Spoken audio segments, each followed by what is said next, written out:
Hello everyone. Welcome to my talk on knowledge graph completion using embeddings. I'm Mavishala and I'm Associate Professor in Telecom Paris Institute Polytechnique de Paris. It's my pleasure to be here and talk about the work that I have been doing over the past 2-3 years. Just to give an overview that this work was also done in collaboration with many other people, so it was not my effort alone. So you see some of the people, these work have been collaboration between Italy, University of Bologna, University of Mannheim in Germany, and FITS Karlsruhe in Germany. So the idea behind knowledge graph embeddings is, I'm pretty sure many of you might know that what we want to do is to generate low dimensional vector spaces from the knowledge graphs. So what we actually want to do at the end is to get the entities and relationships which are closer to each other in the knowledge graphs are also closer to each other in these embeddings. And then there have been many embedding methods which have been proposed so far, and they have been divided into several categories. These are based on semantic matching or translational models. These are based on like scoring functions that they have. And then there are some other categories where the categories have the algorithms which are using the graph information, such as random walks. So in real life, we also see the knowledge graphs when we are dealing with these knowledge graphs, which are multimodal. So we have textual information, we have numeric information, we have image information. So we have all of these extra information about these knowledge graphs here. So what we want to do in these embeddings is to utilize these external informations also, which are given in the form of literals, to improve the knowledge graph embeddings, which can actually be used in several tasks, which I'm going to talk about also later on. So watch out for references on the bottom or on the right-hand side of the slide. So here you can already see one of our surveys on knowledge graph embeddings with literals. So please check it out in case if you want to look at the detailed comparison along with the experimentation. So just to give you an overview that as I said, there are several tasks on which these knowledge graph embeddings are used. So you have knowledge graph completions, which is actually also evident by the title of the talk. So here we have triple classification, where we say if a triple is feasible or not, then we have head, tail, and relation prediction. So given the places where the question marks are placed here, you can already see what we are trying to predict with some confidence. So here you can already see that each of these elements are predicted with some confidence. And then finally, we have these entity classifications. So such kind of tasks are actually the in-KG task. And then there are several out-KG tasks, such as recommender systems, author name disambiguation, which I'm going to talk about later on. So the idea here that I'm going to talk about is to use this external information like textual information to perform better link prediction. So here what you see in front of you is a very toy example from DBpedia. So here, this is more about the movies, like, for example, Titanic and Inception, and the actors which are starring in these movies, and some more details about these movies. And then we have, of course, this information which is coming from the abstract of in the DBpedia. So what we want to do is to current method is to predict these links. So current methods, most of them are using the triple information. Of course, there are some methods which are also using these contextual information given around the entities. So what does it actually mean by the contextual information is, for example, for a word, the context is given by the sentence. So in this case, the context is actually given by the surrounding entities here. So in order to extract this kind of information, what we do is we perform random walks. It's you can define what depth you want, but if you go higher in the depth, these contexts will become more and more irrelevant. So it's better to always use the shorter ones.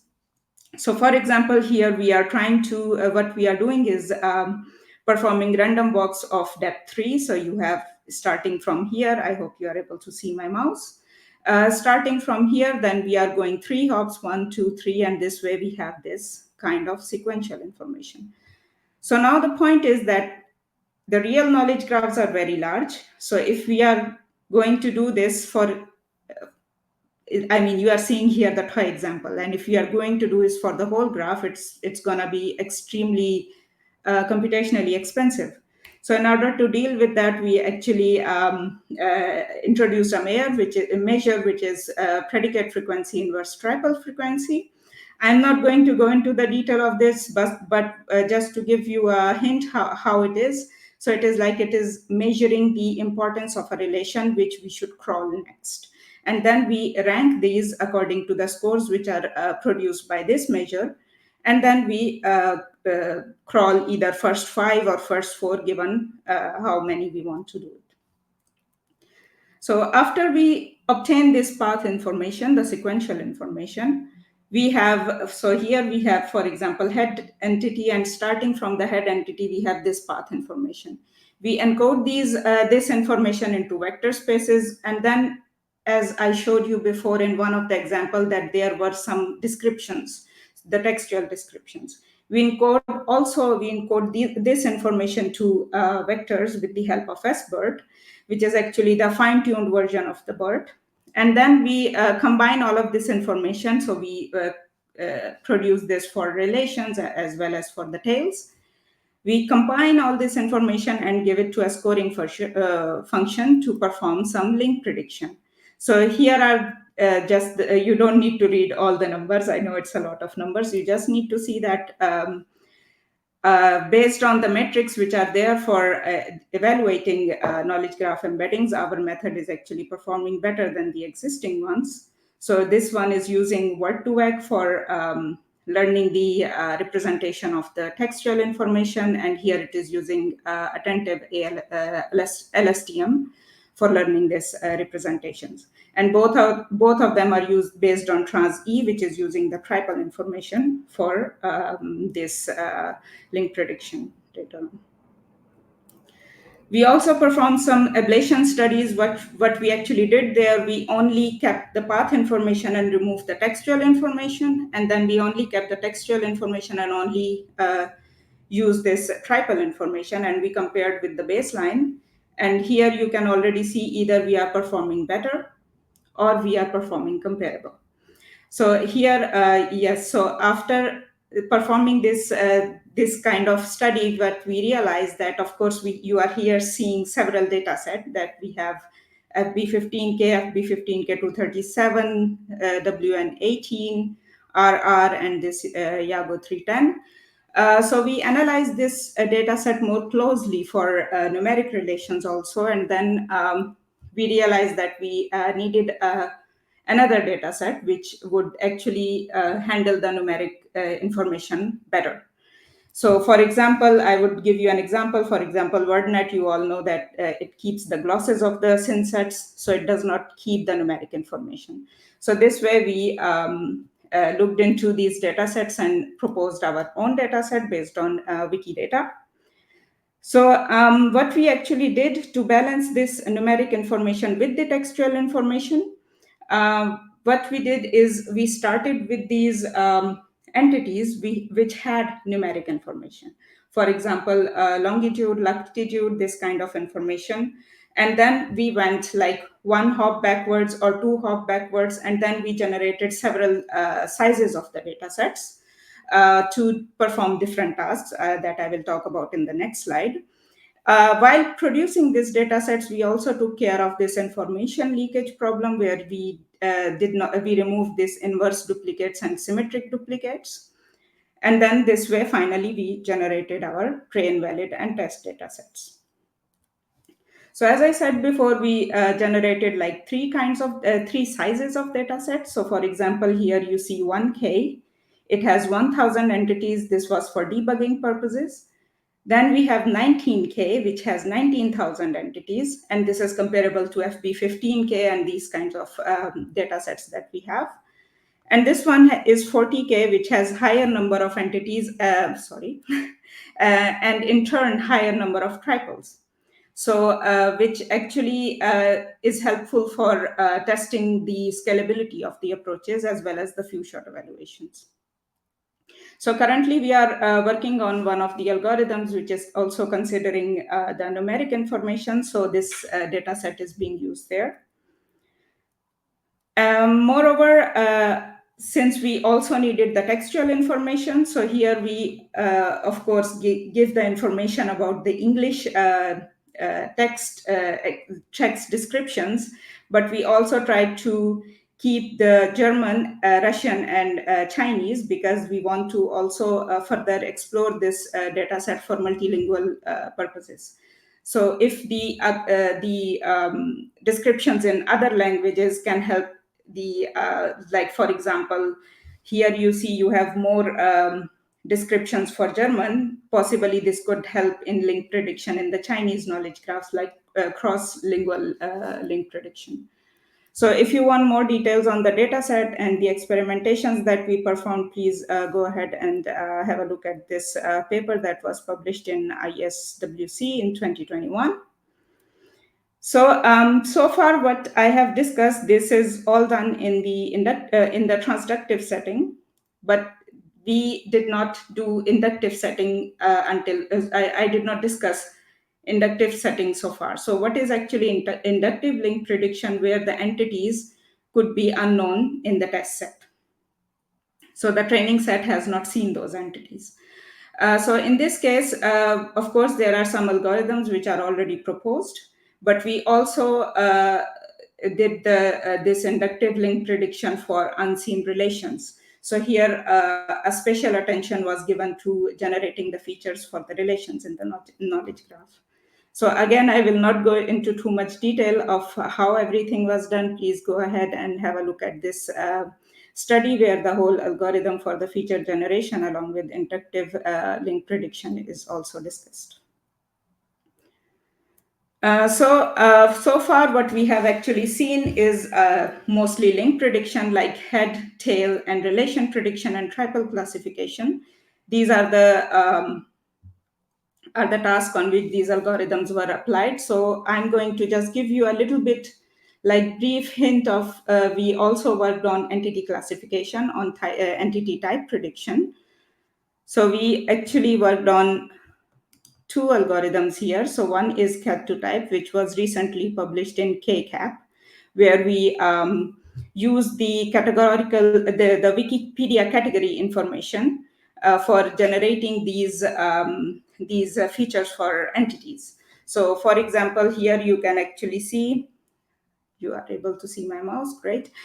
So we generated a category networks. Here, the edge exists if there are common entities between the two categories. And then the weight of the edge is higher if there are more entities which are common. So this is how we generated this network here. And then we use Node2Vec to generate these node embeddings. Now, the point is that Wikipedia categories, the labels of these categories are also very useful. So for this, we also processed them and used language models to generate their vector representations. And then we further used it for classification. So entity type prediction was dealt with as the classification task. Then another one of the recent algorithm that is proposed is GRAND. So here you see the overall architecture. So here we performed different kinds of walks here. So you have the classical walks over the graphs, you have node walks over the graph, and the edge walks. And then we generated different kinds of vectors from these vector representations from these knowledge graphs. For the textual descriptions, we simply use SBERT again, as you have seen this before in the other model. And then based on this, we tried out several combinations. And at the end, actually, the results are given in the paper. The combinations, the combination with the text and here, for example, if you look at this. So these were, all the vectors combined together were actually performing better. So finally, just to give you a little bit of an overview, so maybe I will just explain a bit more here. So here, as I said, that these are the three kinds of vectors that we generated, and this is what we have SBIRD, and then we have the several. We did the experiments for them separately, and then we combined two and two, and then we combined the three of them, and then we saw which one actually performs better here. So yeah, so finally, after these two kinds of feature generation algorithms, we performed this entity classification with multi-class classification and multi-label classification. So we had these fully connected neural networks with two dense layer, and then we, as an activation function, we use ReLU and then softmax classifier for multi-class classification. And then we had multi-label classification where we used sigmoid function with binary cross-entropy loss. So just to let you know that all the data sets as well as the code are available on GitHub with everything. So you can actually look into the paper. There will be the link to the GitHub page. So now, so far we have discussed these knowledge graph completion that we did on various tasks like head tail prediction, relation prediction, entity prediction, entity type prediction, and triple classification. Now I will discuss a little bit of downstream tasks where we also applied knowledge graph embeddings. So first of all here, the first one that I'm going to discuss is the author name disambiguation. So here, for example, you have two records here. So now the point is one of them is me, one of them is not. You might have also seen in your Google Scholar that from time to time several random papers appear. So, and they are not yours, but the initials match. So are these people the same people? So this is the goal behind author name disambiguation. So for doing so, what we did, we used these knowledge graph embeddings with literals for performing this kind of downstream tasks. So this work was done with the University of Bologna on open citations. So here we leverage the graph information. So you have a paper which cites another paper, then it is published in a journal. The journal has a volume. So this is a numeric information. Then we have a title. So the title is textual information. So we had like structural information, we had numeric information, and then we had textual information. So here, since we are dealing with scholarly data, then which means that the titles are more scientific as compared to the normal text that we always process. So here in this case, we used Spectre, which is the fine-tuned version of BERT on scientific articles. And then we used literally for generating these numerical features. And then for the structural triples, we use trans-E, which is using triple information, not the contextual information. And then we generated these author features based on these embedding algorithm. And then we use these embeddings for clustering. Now for clustering, what we actually did before we performed clustering, we performed last name, first initial blocking. So last name is like Alam, first initial is M. We first performed blocking, and within each of these blocks, we performed the clustering. Otherwise, it is really expensive to compute. And actually, it's also pointless if we have different names, different initials, and different last names. So yeah, so we performed this clustering, and each cluster actually contained these the author which was the same author, the different names of the same authors. So this way we performed this, we developed this land architecture. Again, we have the code as well as the data sets available through Zenodo and GitHub. So yes, of course, you can have a look at the paper here, which was accepted in Scientometrics journal. Yeah, it is cited here. Then finally, I will talk about one more applications, which actually I did before, this is the work of 2017 or 16, where we performed a knowledge graph reconciliation using knowledge graph embeddings. So what we actually did is so there are two texts which are similar but not the same and not too different. We generated knowledge graphs out of them with the help of Fred, which were event oriented knowledge graphs. So which actually means that the root of this graph here, so maybe look here for the reference. The root of this graph was a verb, which was and then we generated these knowledge graphs, and then we performed reconciliation. So we tried to we align these nodes and edges within the two graphs, and that was then evaluated on co-reference resolution. So this alignment that was performed before, the baseline algorithms only align these nodes and based on word similarity. But we here use the frame information, which was coming from the linguistic linked open data cloud.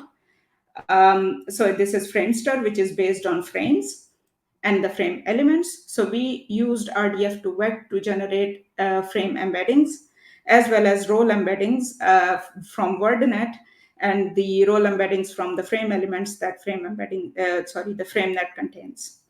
And then we use this information to perform these alignments between the two graphs. So just to give you a clearer picture of what was happening, so the baselines were actually red ones, and our algorithm was not only able to match them, but more nodes, of course, as well as more relations here also. So you can already see that it has WordNet roles which are connected to each other. Yeah. So this work has been already done like in 2017. So finally, for the outlook, so of course we discussed about knowledge graph completion and then the downstream task where the knowledge graph embeddings have been used. Now currently, I think dynamic knowledge graphs are the ones which are really are seen a lot in the industry and everywhere in all the applications. So we are currently moving towards the dynamic knowledge graphs, but this is like the beginning of exploration that we have done, but there are already one or two studies which are dealing with that. Moreover, of course, what you saw so far is that we are dealing with the triple information or the graph information. So I think in the next two talks are also talking about how you can use the semantic information which is given in the ontologies or the knowledge graphs to in these embeddings. And then, of course, we have these are all part of this neurosymbolic artificial intelligence. So we are, of course, with these knowledge graph embeddings, we are just like touching the surface of how we can combine the machine learning, the learning approaches along with these knowledge graphs. So you have, of course, several books which are already available here. And then you have several initiatives which are going on. Yeah, so you have, of course, Journal of Neurosymbolic AI here, which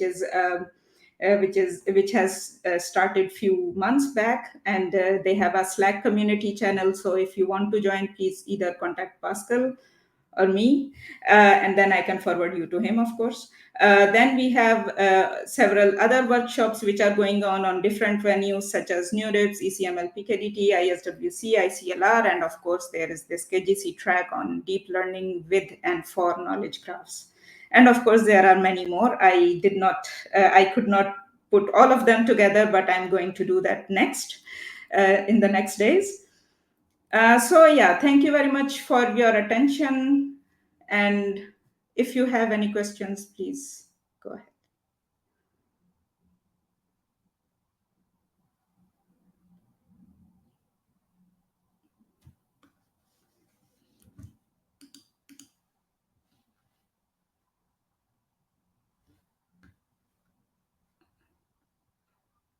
Okay, I do not hear anything if somebody is talking.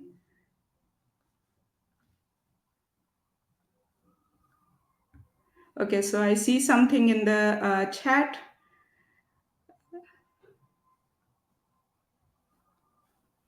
Yes, good comment. Yes, exactly. But is it possible for people to talk? I'm not sure. but does including the description of nodes in the training of your model not then lead to circular reasoning? Well, actually, very good point. It did not so far, and we did not check this for this. But yes, we can try to have a look at that.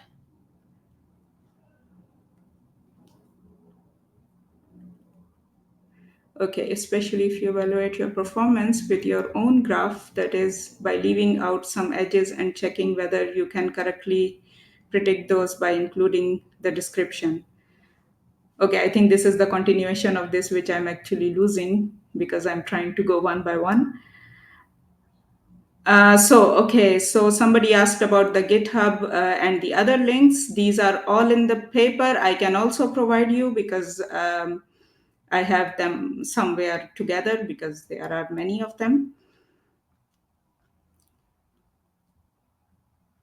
Okay, you don't know. If there are any questions, I'm reading the chat, so please go ahead. Or otherwise, you can also, of course, send me an email on mavish.alam@telecomparis.fr.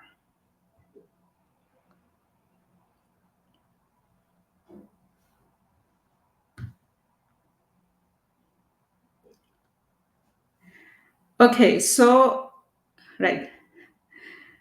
All right, so I see that I don't think there are any more sessions, any more questions. So I think we can end this session here.